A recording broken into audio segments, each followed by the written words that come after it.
दोस्तों, रुकिए, जरा एक पल के लिए रुकिए, क्योंकि आज जो हम आपको बताने वाले हैं ना, वो सुनकर आपका दिल सच में एक पल के लिए धक से रह जाएगा। यह कोई आम अपडेट नहीं है। यह वो लम्हा है जिसका इंतजार शायद आप काफी समय से कर रहे थे, या फिर यह वो लम्हा है जिसकी आपने कभी कल्पना भी नहीं की थी। लेकिन दोस्तों, सीरियल रिमझिम ने एक बार फिर साबित कर दिया है कि इस कहानी में हर मोड़ पर एक नया धमाका छुपा हुआ है। तो दोस्तों, अगर आपने अभी तक हमारे चैनल को सब्सक्राइब नहीं किया है तो अभी नीचे दिए गए सब्सक्राइब बटन को दबाइए और बेल आइकन भी जरूर दबाइए ताकि सीरियल रिमझिम की हर एक ताजा और धमाकेदार अपडेट सबसे पहले सिर्फ आप तक पहुंचे। और अब बिना एक पल गवाए शुरू करते हैं आज की सबसे बड़ी खबर। दोस्तों, तस्वीर देखिए जो सीरियल रिमझिम में बन रही थी। एक सजा हुआ मंडप, चारों तरफ फूलों की खुशबू, दियों की रोशनी, मंत्रों की गूंज, और हर कोई इस खास दिन का हिस्सा बनने के लिए तैयार। रिमझिम की शादी कार्तिक से तय हो चुकी थी। सब कुछ पहले से तय था, पहले से सजा था। लेकिन दोस्तों, इस खूबसूरत तस्वीर के पीछे एक ऐसी चाल चली जा रही थी जिसकी भनक किसी को नहीं थी। न रिमझिम को, न कार्तिक को, न अमायरा को। और यह चाल चल रहा था वो इंसान जिसे आज तक सब शांत और संयमी समझते आए थे। जी हाँ दोस्तों, समीर आज अपने असली रंग में आ गया था। दोस्तों, पहले थोड़ा पीछे चलते हैं। समीर के दिल में रिमझिम के लिए जो भावनाएं थीं, वो धीरे धीरे पल रही थीं। वो खुद भी इन्हें समझ नहीं पा रहा था, लेकिन एक बात थी जो उसे अंदर से तोड़ती थी। और वो ये था कि जब भी रिमझिम कार्तिक के साथ होती थी, उसके साथ हंसती थी, बातें करती थी, तो समीर के सीने में एक अजीब सी जलन होती थी।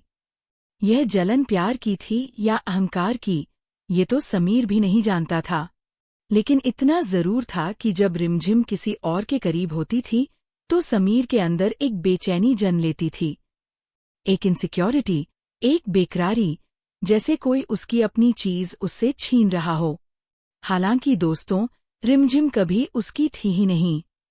लेकिन दिल तो दिल है ना, वो कब किसे अपना मान बैठे यह कोई नहीं जानता। दोस्तों, इसी बीच एक ऐसा पल आता है जो समीर के अंदर छुपी हर भावना को बाहर ले आता है। रिमझिम के पाँव पर चोट लग जाती है, और उस पल समीर बिना एक पल सोचे कार्तिक से भी पहले दौड़ा चला आता है। वो रिमझिम के पास बैठता है, बैंडेज लगाने की कोशिश करता है। उसकी आंखों में फिक्र है, उसके हाथों में एक अजीब सी कंपकंपी है। लेकिन दोस्तों, रिमझिम उसे सीधे झड़क देती है। वो कहती है, समीर, तुम्हें मेरी फिक्र करने की कोई जरूरत नहीं है। तुम्हारी शादी होने वाली है, जाओ अमायरा के पास। उसे पहले से इनसिक्योरिटी है, तुम उसे और मत तड़पाओ। रिमझिम की ये बात सुनकर समीर एक पल के लिए रुकता है। उसके चेहरे पर एक अजीब सी मुस्कान आती है, और फिर वो कुछ ऐसा कहता है जो रिमझिम को अंदर तक हिला देता है। समीर कहता है, मैंने अमायरा की सारी इनसिक्योरिटीज का एक परमानेंट सॉल्यूशन निकाल लिया है। रिमझिम उलझन में पड़ जाती है। वो पूछती है, क्या मतलब? क्या करने वाले हो तुम? और समीर मुस्कुराते हुए बेहद इत्मीनान से जवाब देता है, तुम्हारी शादी। दोस्तों, यह दो शब्द सुनकर मंडप में सन्नाटा छा जाता है। रिमझिम एक पल के लिए जम जाती है। उसे समझ नहीं आता कि समीर का मतलब क्या है। और फिर वो साफ और दृढ़ आवाज में कहती है, मैं शादी नहीं करूंगी। लेकिन दोस्तों, समीर का जवाब सुनिए। वो बिल्कुल शांत रहता है और कहता है, तुम्हारी शादी तो होगी, और वो भी उसी मंडप में जहां मेरी और अमायरा की शादी होने वाली है। ये सुनकर रिमझिम के मन में सवालों का तूफान उठ खड़ा होता है, लेकिन उसे अभी तक उस असली खेल का अंदाजा नहीं है जो समीर ने पहले से ही बड़ी होशियारी से बिछाया हुआ है। और दोस्तों, अब जो होने वाला है वो इस पूरी कहानी का सबसे बड़ा और सबसे चौंकाने वाला मोड़ है। दोस्तों, जैसा कि हमने सेक्शन 1 में देखा कि समीर ने रिमझिम से कह दिया था कि तुम्हारी शादी होगी, और वो भी उसी मंडप में। रिमझिम के मन में सवाल थे, उलझनें थीं। लेकिन उसे अभी तक यह नहीं पता था कि समीर के दिमाग में असल में क्या चल रहा है। वो ये नहीं जानती थी कि समीर ने पहले से ही एक ऐसा जाल बुना है जिसमें हर किरदार फंसने वाला है, हर कोई उसकी चाल का हिस्सा बनने वाला है। और सबसे बड़ी बात, इस पूरे खेल में रिमझिम खुद भी एक मोहरा बन चुकी थी, बिना जाने बिना समझे। दोस्तों, समीर का प्लान बेहद शातिर था। उसने हर कदम बहुत सोच समझकर उठाया था। उसने तय किया था कि इस शादी में वो किसी को भी वो नहीं करने देगा जो वो चाहते हैं, ना मोहिनी को, ना अमायरा को, ना कार्तिक को। इस पूरी शादी की बागडोर सिर्फ और सिर्फ उसके हाथ में रहेगी। और उसने अपने इस प्लान को अंजाम देने के लिए जो पहला कदम उठाया, वो था अमायरा को रास्ते से हटाना। दोस्तों, समीर ने बड़ी चालाकी से और बिना किसी को भनक लगे अमायरा के खाने या पानी में बेहोशी की दवाई मिला दी।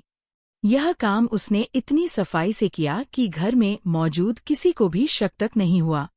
सब लोग शादी की तैयारियों में इतने मगन थे कि किसी की नज़र समीर की इस चाल पर नहीं पड़ी। और धीरे धीरे अमायरा को नींद आने लगी। उसका सिर भारी होने लगा, आंखें बंद होने लगीं। और एक वक्त आया जब अमायरा बेहोश होकर गिर पड़ी।